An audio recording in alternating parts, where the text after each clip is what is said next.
Nos enfrentamos al siguiente problema típico de aplicación de las leyes de Newton para un fluido, pero tener las ideas claras. Nos dice que dejamos caer un chorro de agua verticalmente desde una altura de 50 centímetros, a razón de 1 litro por cada 10 segundos, es agua, por lo tanto es a razón de 1 kilogramo cada 10 segundos, 0,1 kilogramos por segundo. La dejamos caer desde esa altura sobre un platillo de una balanza. Ahora vamos a hacer un dibujo. Podemos ir haciendo. Tenemos aquí una balanza. Vamos a dibujar los dos platillos.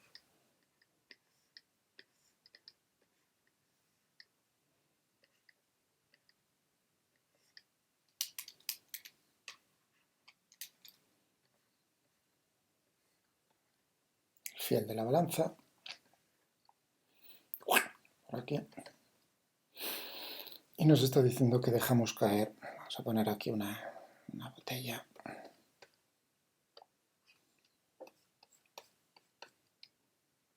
Dejamos caer agua verticalmente desde una altura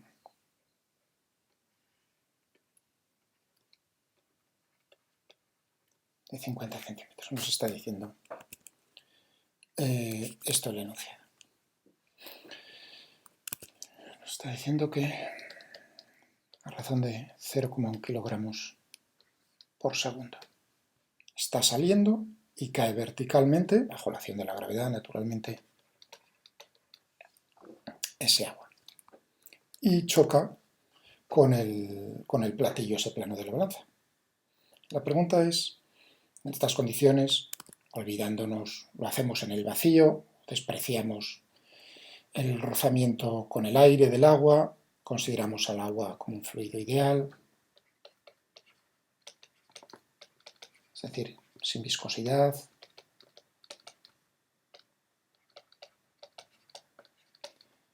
y sin aire, el vacío, o despreciando el efecto del aire.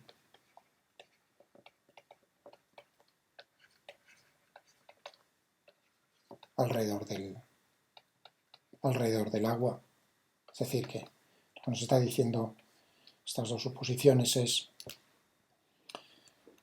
que nos olvidemos del rozamiento, tanto entre elementos de fluido como de los elementos de fluido del agua con el aire. O sea que esto, vamos a simplificar así el problema.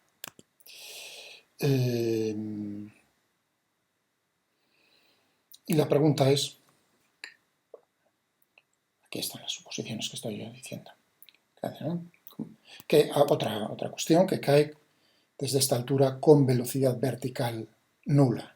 Es decir, que está saliendo horizontalmente, por lo tanto la componente vertical de la velocidad es 0. Y que al chocar, nos está diciendo, al chocar el agua con el platillo, no rebota, es decir, que no salpica hacia arriba, sino que suavemente se va por los lados del platillo y se escapa inmediatamente hacia afuera. Es decir, que en esa nos está diciendo el enunciado que supongamos que no rebota, sino que es un choque, por así decirlo, del agua con el platillo, un choque inelástico, se escapa. Choca inelásticamente y a continuación se va por los bordes. No permanece, por así decirlo, sobre el platillo, sino que inmediatamente, a razón de 0,1 kilogramos por segundo, está cayendo y se está escapando al mismo ritmo por los bordes. Bien, con todas estas condiciones que nos da el problema, lo que nos dicen es qué peso deberemos poner en el otro platillo para que la balanza permanezca equilibrada. Porque si no, naturalmente, si no ponemos pesos, lo que va a hacer el agua al chocar con el platillo es hacer bajar este platillo con respecto al otro, sacar del equilibrio la balanza. Entonces lo que nos preguntan es precisamente cómo podemos seguir manteniendo el equilibrio de la balanza en estas condiciones. Bueno, para saber cuánto peso tenemos que poner aquí o qué masas tenemos que poner aquí, naturalmente tendremos que intentar calcular cuál es la fuerza que ejerce el agua sobre el platillo. Tercera ley de Newton, el platillo sobre el agua.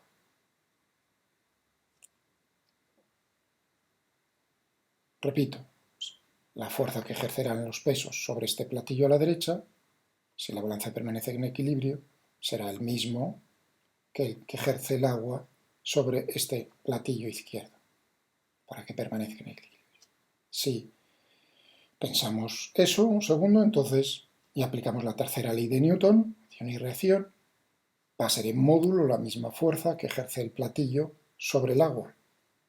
Bueno, ¿y cómo será la fuerza que ejerce el platillo sobre el agua?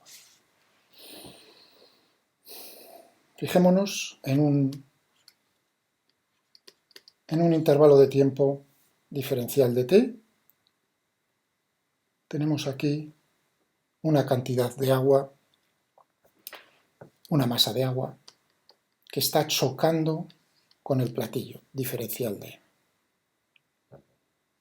¿Cuánto será esa masa que está chocando en este intervalo de tiempo diferencial de t, que justo antes de chocar tendrá una cierta velocidad y que justo después del choque, de chocar con el platillo, tendrá velocidad vertical, componente vertical 0? ¿Cuánto será en ese intervalo de tiempo? Pues al ritmo al cual está cayendo, 0,1 kilogramos por segundo por diferencial de t. Esta será la masa que está chocando en este intervalo de tiempo con el platillo. Y pasa de tener una velocidad v, vamos a ver si la podemos calcular antes del choque, a tener una velocidad 0 vertical después de encontrarse con el platillo. Claro, eso significa que durante el choque del agua con el platillo, esta masa de agua está experimentando una variación en el momento lineal. Vamos a poner, olvidémonos de la componente horizontal, únicamente estamos analizando la componente vertical del movimiento. Se está produciendo una variación en el momento lineal, que será pues la masa de agua que está chocando, diferencial de m, por la diferencia de velocidades. Llega con una velocidad en módulo v y después del choque tiene una velocidad 0. V menos 0. Recordar, momento lineal es la masa por la velocidad. El impulso que le está ejerciendo el platillo sobre el agua va a ser la diferencia entre el momento lineal después del choque menos el que tenía antes de chocar. En módulo tendremos esto. Es decir, que si sabemos con qué velocidad llega justo cuando toca el platillo, el agua, tendremos cómo es la variación en el momento lineal que experimenta. Eso significa que si nos fijamos en la segunda ley de Newton, la fuerza que se está ejerciendo sobre este elemento de fluido neta produce una variación en el momento lineal, justo en un intervalo de tiempo diferencial de t. F, el módulo, será la variación esta en módulo. La componente vertical, por así decirlo. Es decir,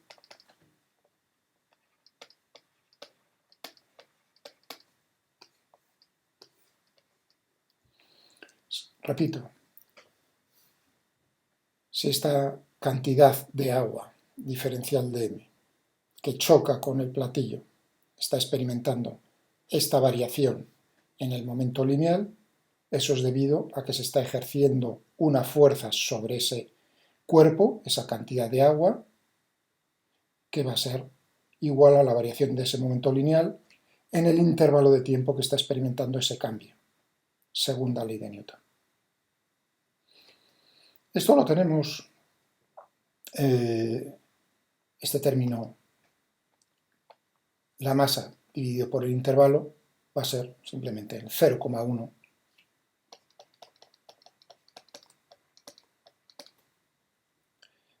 Solo necesitamos la velocidad.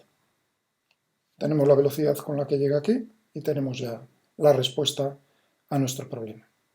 Bueno, ¿y con qué velocidad llegará aquí al platillo? Bueno, se está diciendo que no hay rozamientos. Es decir, que lo más fácil es pensar, este es el movimiento de muchos cuerpos en caída libre, desde una cierta altura, que son 50 centímetros.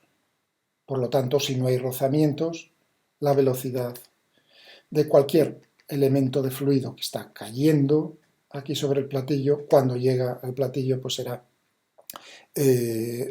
la raíz cuadrada de 2 veces la gravedad por la altura h, que son los 50 centímetros.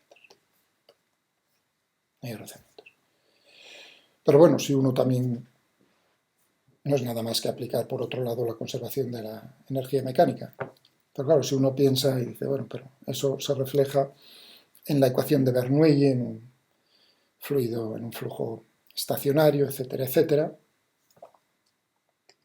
Es decir, que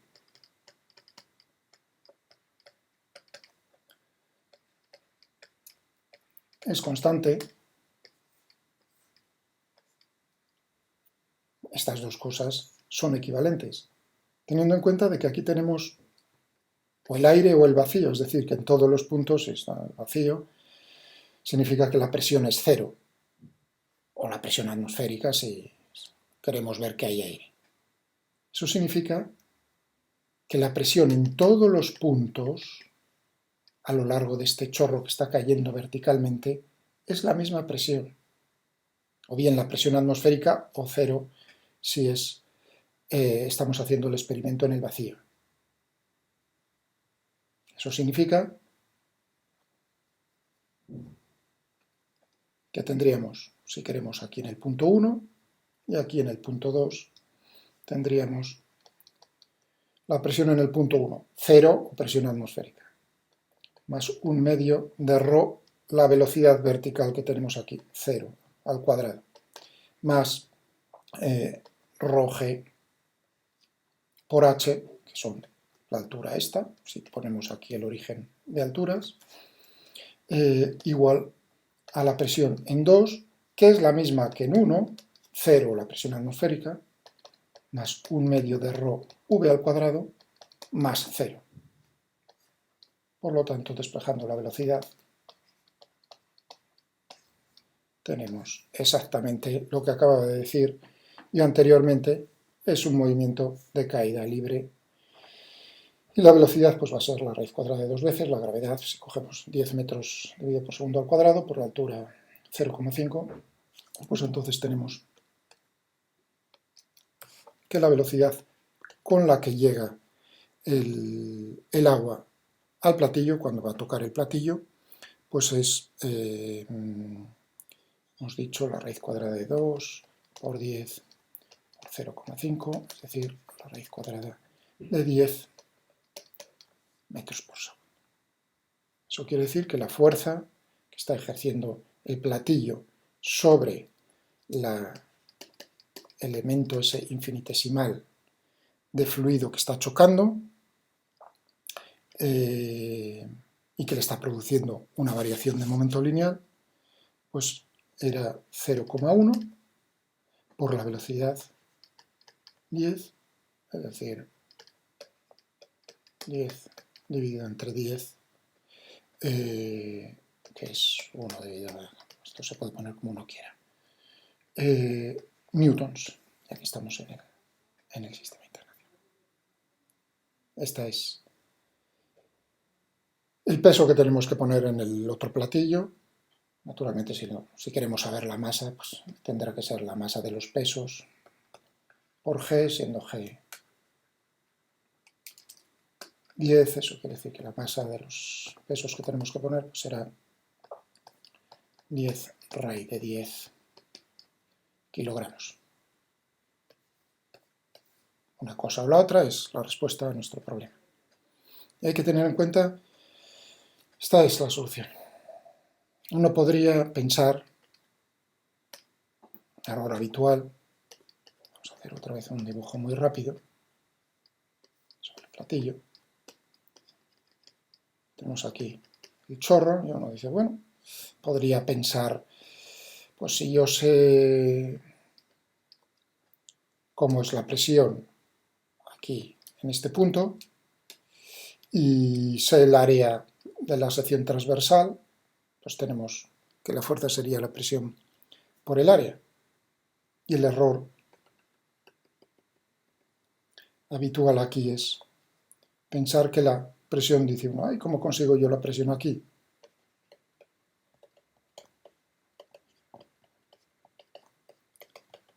Pues aplicando algo que se aprende uno de memoria,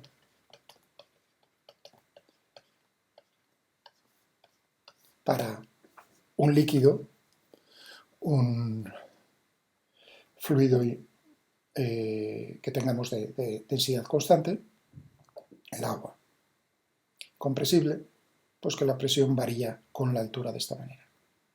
Claro, esto viene, si uno piensa en la ecuación de Navier-Stokes, pues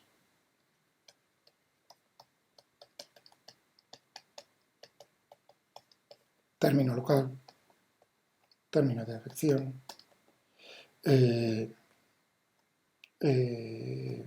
todo ello multiplicado por la densidad, gradiente de presión, más rho G, como no tenemos, como es ideal, esto sería incompresible, la ecuación de Navier-Stokes, un fluido incompresible, y si es ideal, pues no tenemos el término de viscosidad añadido aquí. Eso significaría, claro, que este resulta simplemente de decir que es el caso estático, que la aceleración es cero, es decir, que todo esto sería igual a cero, y lo que tendríamos pues entonces de resolver el problema sería esto. Es decir, que esta relación sale directamente de, y esa es la palabra, estático. Pero resulta, es decir, que se puede, naturalmente esta expresión se puede aplicar siempre y cuando se cumpla la condición de que el fluido está estático, pero aquí el fluido no está estático, sino que está cayendo libremente, con la misma aceleración de la gravedad. Es decir, que este término, el de la aceleración de cada elemento de fluido, esto sería, en el punto de vista de Euler, término local, término de advección, para cada elemento de fluido, derivada material. Esta sería la aceleración, pero resulta que está cayendo libremente bajo la... es la aceleración de la gravedad. No solamente no está estático, quieto, sino que está cayendo con la misma aceleración. Claro, si uno ve eso, entonces está viendo aquí rho G, y lo que saca uno en claro es que el gradiente de presión es cero. No cambia la presión. Lo que dijimos antes al respecto de estar rodeado del aire o está en el vacío, no hay paredes que estén presionando, que el fluido esté presionando sobre unas paredes, sino que no hay paredes, por lo tanto la presión en todos los puntos del chorro es la misma, o bien la presión atmosférica o cero si lo hacemos en el vacío. Por lo tanto, aplicar esta expresión es totalmente incorrecto.